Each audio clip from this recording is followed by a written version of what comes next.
Al-Fatihah. A'udzu billahi minasyaitonir rajim. Bismillahirrahmanirrahim. Alhamdulillahi rabbil alamin. Ar-Rahmanir Rahim. Maliki yaumiddin. Iyyaka na'budu wa iyyaka nasta'in. Ihdinas siratal mustaqim.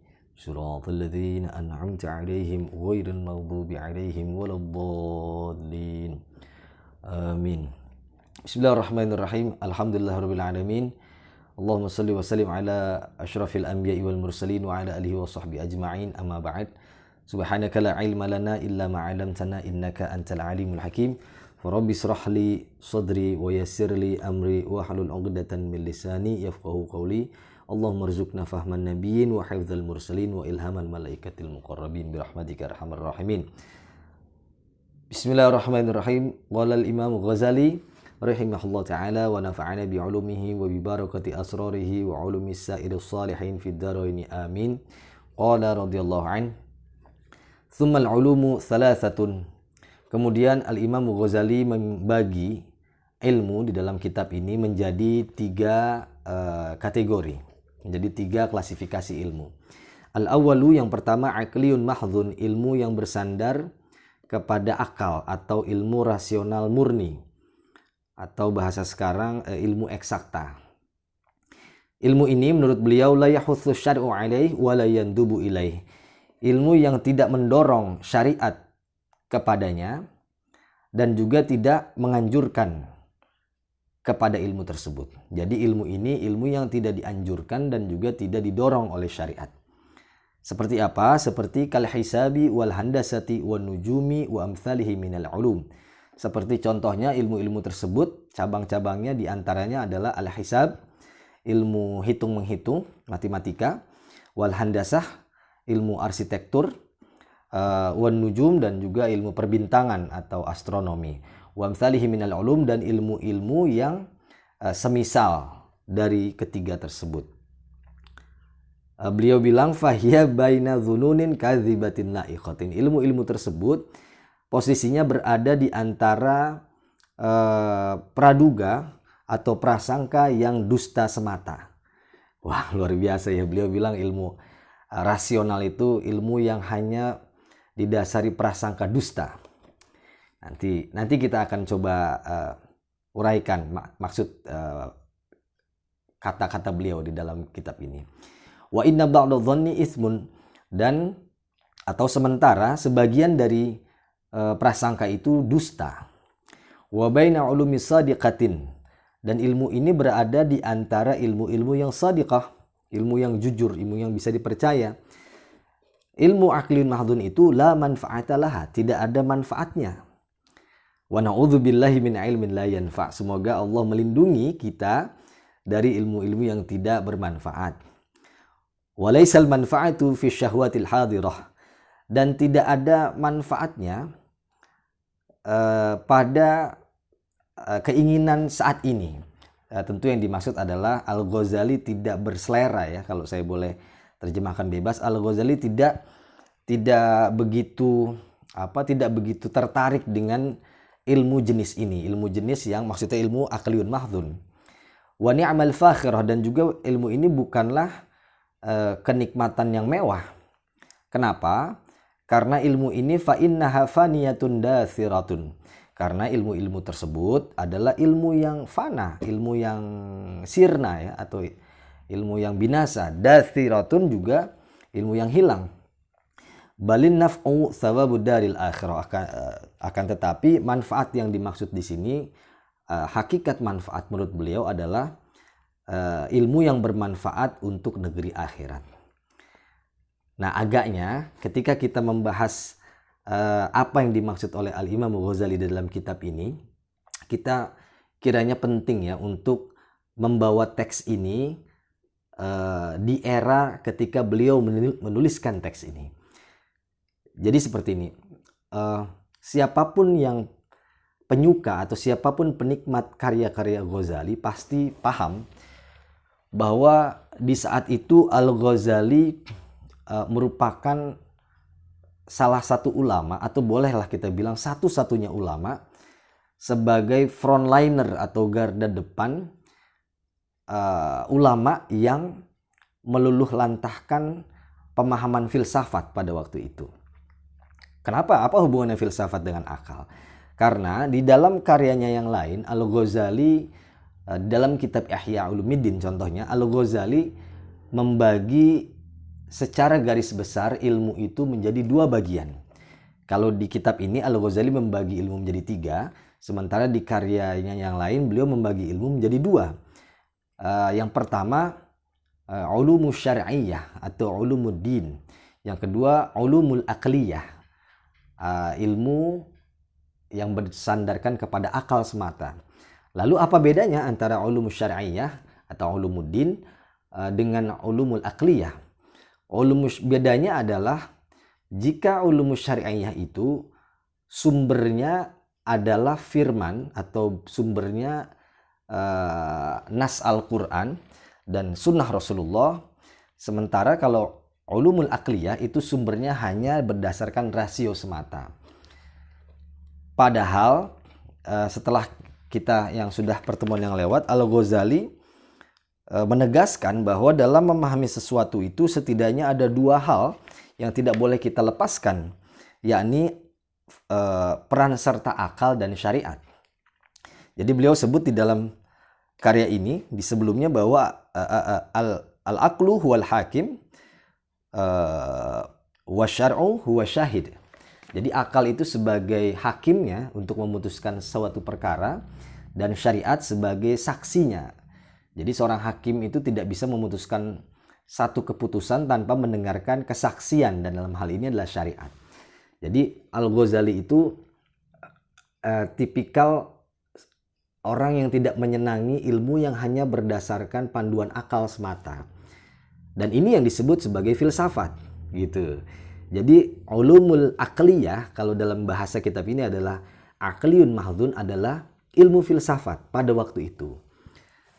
Dan pada saat itu tentu kita harus membedakan bahwa definisi filsafat pada waktu itu dengan filsafat saat ini tentu jauh berbeda. Tentu berbeda filsafat saat itu dengan filsafat yang dipelajari oleh mahasiswa-mahasiswa jurusan filsafat contohnya, tentu jauh berbeda. Karena di era itu Al-Ghazali membagi cabang filsafat menjadi 6 bagian. Yang pertama, bagian pertama dalam ilmu filsafat atau bahasa beliau ulumul aqliyah itu adalah ilmu ar-riyadhiyat. Ilmu ar-riyadhiyat itu adalah ilmu yang membahas tentang angka-angka atau hitung-menghitung seperti kal-hisabi, al-jabar, al-hisab. Ini masuk ke dalam kategori ulumur riyadhiyat. Yang kedua adalah ulumut tabi'iyat. Ulumut tabi'iyat, ilmu tabi'iyat. Tabi'iyat itu adalah ilmu yang membahas tentang alam sekitar, baik itu yang hidup ataupun yang tidak hidup, hayati atau non hayati. Seperti contohnya flora dan fauna. Jadi kalau bahasa sekarang ilmu ini disebut ilmu biologi. Ilmu flora, ilmu fauna membahas tentang tumbuh-tumbuhan ataupun hewan. Ini ilmu biologi masuk ke dalam cabang ilmu at-tabi'iyat. Atau sesuatu yang tidak hidup, seperti membahas tentang gravitasi, seperti membahas tentang batu-batuan, nikel, aluminium, emas, dan lain sebagainya. Ini kita kenal dengan ilmu fisika saat ini. Atau juga ilmu yang membahas tentang unsur-unsur kimia. Ini kita sebut sebagai ilmu kimia. Atau bahasa Al-Ghazali disebut sebagai ulumu tabi'iyat. Ulumut tabi'iyat. Ini yang kedua. Yang ketiga, ulumul mantiqiyat, ilmu logika, ilmu rasio, yakni ilmu yang membahas tentang tata cara berpikir atau metode berpikir yang baik dan benar. Ini disebut sebagai ilmu al-mantiqiyat. Yang keempat adalah ilmu akhlaqiyat, ilmu tentang moral. Jadi ilmu ini mengatur tentang norma-norma. Seseorang dikatakan bermoral, seorang dikatakan tidak bermoral dengan acuan-acuan standar tertentu. Itu yang ke berapa? Keempat. Yang kelima, ilmu as-siyasiyat, ilmu tentang membahas tentang satu tatanan, baik itu tatanan terkecil, tatanan rumah tangga contohnya, seperti bagaimana caranya membangun satu bangunan, menata ruangan agar tidak budgetingnya tidak melebihi apa yang direncanakan. Ini masuk ke dalam ilmu as-siyasiyat, atau yang umum kita paham, itu yang paling terkecil, ilmu tentang tata negara, as-siyasah. Nah, ini juga masuk ke dalam kategori ilmu as-siyasiyat. Dan yang terakhir, cabang yang keenam adalah ilmu al-ilahiyat, ilmu tentang ilahun. Ilahun itu kan sesuatu yang tak tergapai, atau bahasa sekarang adalah tak terlihat, tak tergapai. Dalam bahasa sekarang kita sebutnya sebagai ilmu metafisik. Nah, ini 6 cabang filsafat atau ulumul aqliyat yang dimaksud oleh Al-Ghazali. Namun dari ke-6 cabang tersebut sebenarnya Al-Ghazali tidak mempermasalahkan seluruh cabang filsafat kecuali satu hal, yakni ilmu al-ilahiyat, ilmu tentang metafisik. Nah, di sini Al-Ghazali saling berbantah-bantahan atau memfokuskan diri untuk membantah teori-teori metafisik para filosof pada waktu itu. Dan di antara banyaknya persoalan-persoalan di dalam metafisika, di antara mungkin ratusan atau ribuan permasalahan di dalam ilmu ilahiyat, hanya 20 saja yang bermasalah menurut Al-Ghazali. Dari 20 masalah itu, hanya 3 pada akhirnya mengerucut kepada 3 masalah yang apabila ketiga poin ini seseorang mempercayainya, mengimaninya, maka ia telah kafir. Dia keluar dari agama Islam. Dan ini sangat kencang sekali Al-Ghazali membicarakan hal ini. Sementara 17 sisanya dari 20 yang bermasalah, ini hanya dikategorikan sebagai bid'ah. Jadi seorang yang mempercayai 17 hal itu dikategorikan sebagai bid'ah, ahlul bid'ah. Tapi orang yang mempercayai 3 hal ini dikategorikan keluar dari Islam. Wah, ini Al-Ghazali agak kencang. Ini agak rumit memang kita membahas tentang pengkategorian ilmu akliyah menurut Al-Ghazali. Tapi kayaknya sekilas boleh ya saya informasikan. Saya ingatkan kembali, bukan menginformasikan, mungkin mengingatkan kembali bahwa 3 hal yang dianggap kafir oleh Al-Imam Ghazali di dalam ilmu metafisik atau al-ilahiyat adalah yang pertama, ketika seseorang menganggap, ini menurut pendapat filosof pada waktu itu tentunya, ketika para filosof menganggap qadimnya alam, maka dia telah keluar dari Islam. Begitu. Karena ini bertentangan dengan akidah beliau atau akidah Islam pada umumnya, bahwa satu-satunya zat yang qadim adalah Allah. Sementara alam itu alam itu baru, hudus, bukannya qadim. Dalilnya Allah itu qadim ya dengan dalil barunya alam. Seperti itu. Yang kedua, mereka meyakini, apabila seseorang meyakini bahwa Tuhan itu hanya mengetahui hal-hal yang global, bersifat global atau kulliyat. Tuhan tidak mengetahui hal-hal yang juz'iyat. Ini apabila orang meyakini hal tersebut, maka ia telah kafir menurut Al-Ghazali. Jadi seolah-olah Tuhan itu atau Allah dianggap sebagai bos ya, atau presiden gitu ya. Jadi kan kalau presiden tidak mengetahui secara detail pasti bagaimana cara bikin SIM contohnya gitu ya. Apa step-step orang dalam membuat SIM atau bagaimana cara membuat KK gitu ya. Itu kan ada tugas-tugasnya begitu menurut pendapat mereka, pendapat para filosof. Jadi Tuhan itu tidak mengurusi hal-hal yang kecil. Padahal kalau kita coba renungkan, Tuhan itu atau Allah itu bagi makhluknya atau bagi manusia kita pada umumnya seperti kita, Tuhan itu lebih terasa apabila ia mengetahui hal-hal yang kecil, yang remeh-temeh. bukan hal-hal yang besar. Karena bagi kita, para hambanya, kita seringkali tidak begitu peduli dengan posisi Tuhan. Sering ya, saya bicara mayoritas manusia itu tidak begitu aware, tidak begitu peduli. Tuhan itu menciptakan alam semesta, alam raya dengan segala mikro kosmosnya gitu ya. Dengan segala makro kosmosnya maksud saya. Tapi Tuhan itu lebih terasa oleh diri kita ketika mengurusi hal yang kecil-kecil. Seperti kita berdoa contohnya, ya Allah lunasilah hutang saya. Itu kalau dipikirkan apa pentingnya hutang manusia bagi tatanan makrokosmos itu kan sebenarnya hal yang kecil. Tapi disitulah letak pentingnya Tuhan bagi kita.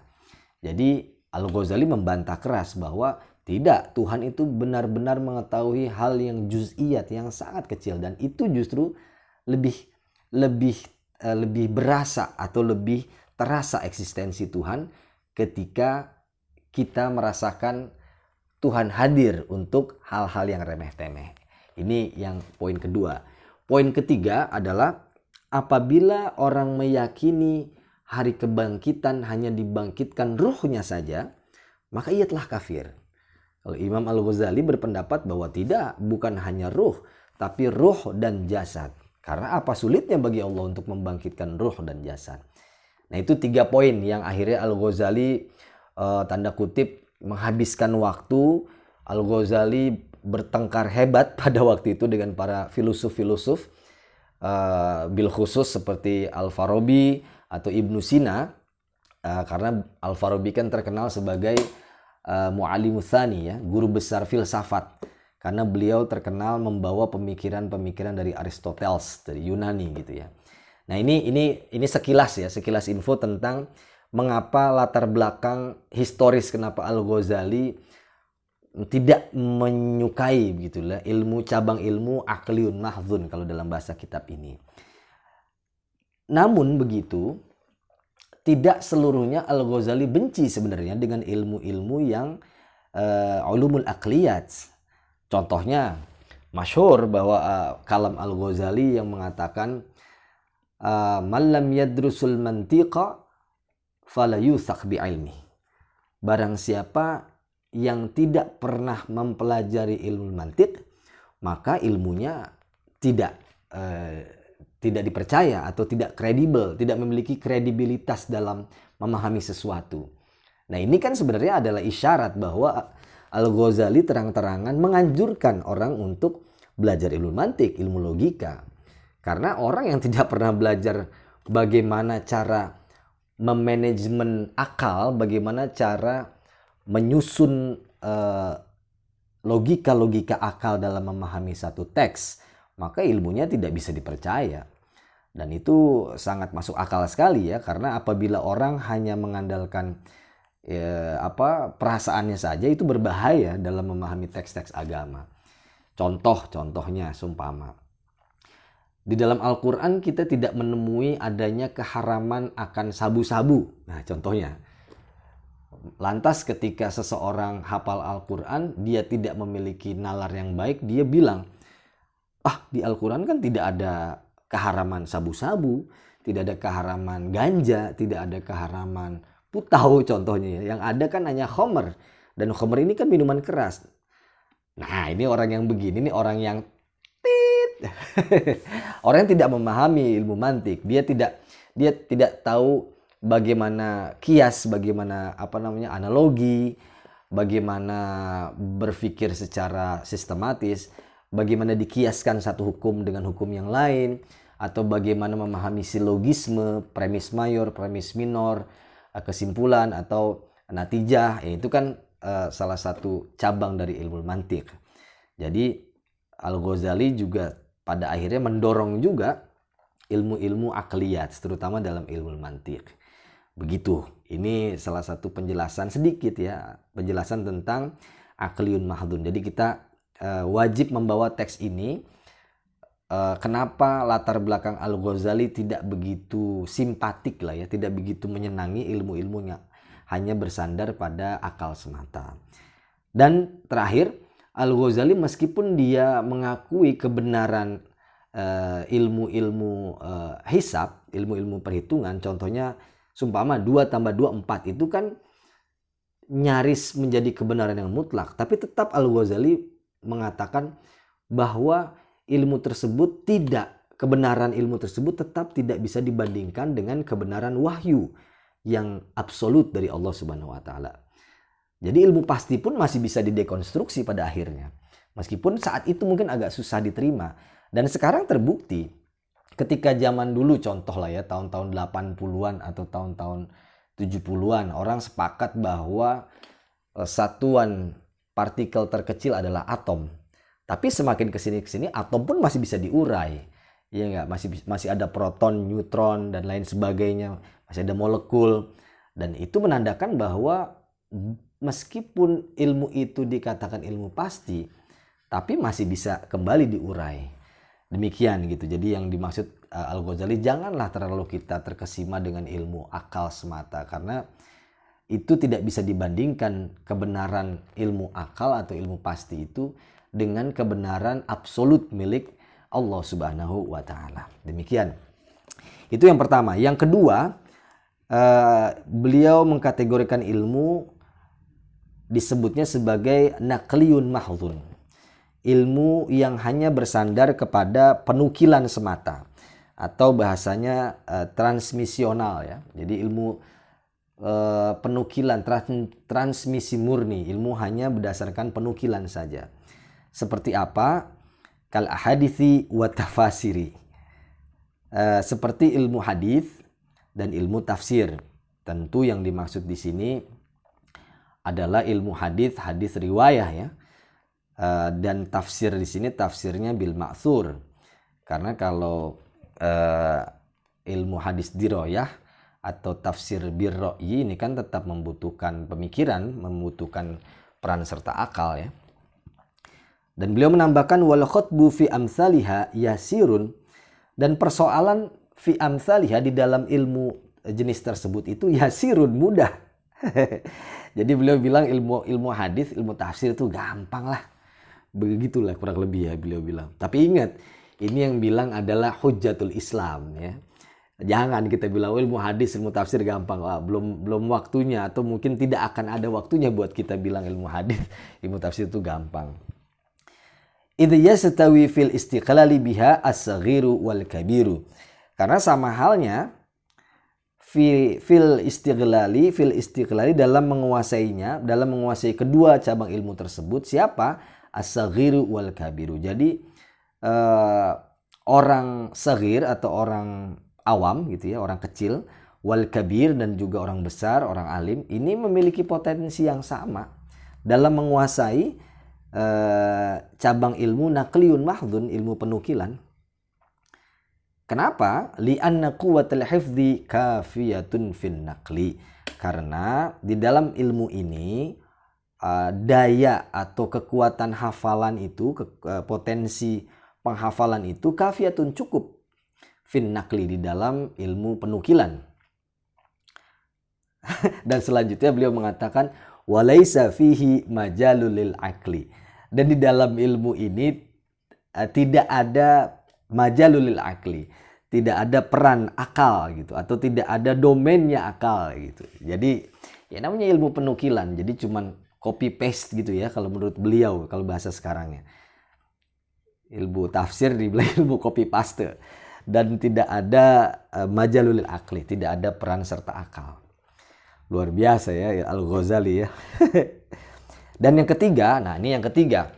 Mungkin ini yang disebut ilmu yang ideal menurut beliau. Wathalithu, dan yang ketiga adalah wa asyraful ulumi, dan ilmu yang paling mulia menurut beliau. Apa itu? Mazdawaja fihil aqlu wasam'u. Ilmu yang mengkolaborasikan atau ilmu yang berpasangan ya, fihi, di dalam ilmu tersebut apa? Al-aqlu wasam'u. Akal dan juga pendengaran, maksudnya adalah penukilan. Jadi harus balance gitu, harus ada kolaborasi antara akal dengan penukilan. Oh, tapi luar biasa loh, Al-Ghazali menggunakan redaksi asam'u gitu ya. Al-aqlu wasam'u. Jadi akal dan pendengaran. Ini kita teringat seperti firman Allah ya, bahwa pernah saya singgung juga di pertemuan sebelumnya, bahwa kenapa Allah menggunakan redaksi al-aqlu wa sam'u di dalam firman-Nya. Kita teringat dalam surah Al-Muluk ketika Allah menceritakan atau menginformasikan kepada kita percakapan antara malaikat penjaga neraka dengan seseorang yang masuk neraka.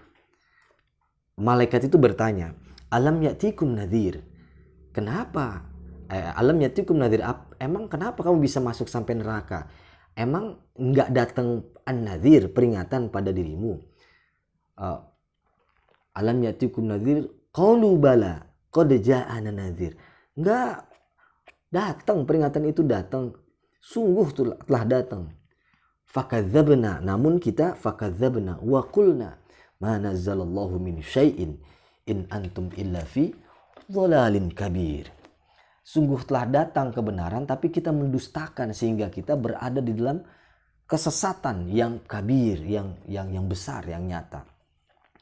Lalu selanjutnya Allah menginformasikan penghuni neraka itu berkata, qad ja'ana nadhir fakadzabna wa qulna ma nazzala min syai'in in antum illa fi dhalalin kabir wa qalu law kunna nasma'u au na'qilu. Nah, itu dua redaksinya tuh. Wa qalu law kunna nasma'u au na'qilu, kalau dulu kita mau dengerin. As-sam'u di sini adalah penukilan kalau menurut Al-Ghazali, dan penukilan ini adalah syariat. Karena kan asy-syar'u huwa asy-syahidu. Jadi seorang akal itu disebut sebagai hakim. Hakim harus mendengarkan kesaksian syariat. Jadi ini redaksinya pas nih. Lau kunna nasma'u au na'kilu ma kunna fi ashabis sa'ir. Kalau kita dulu mau mendengarkan, kalau kita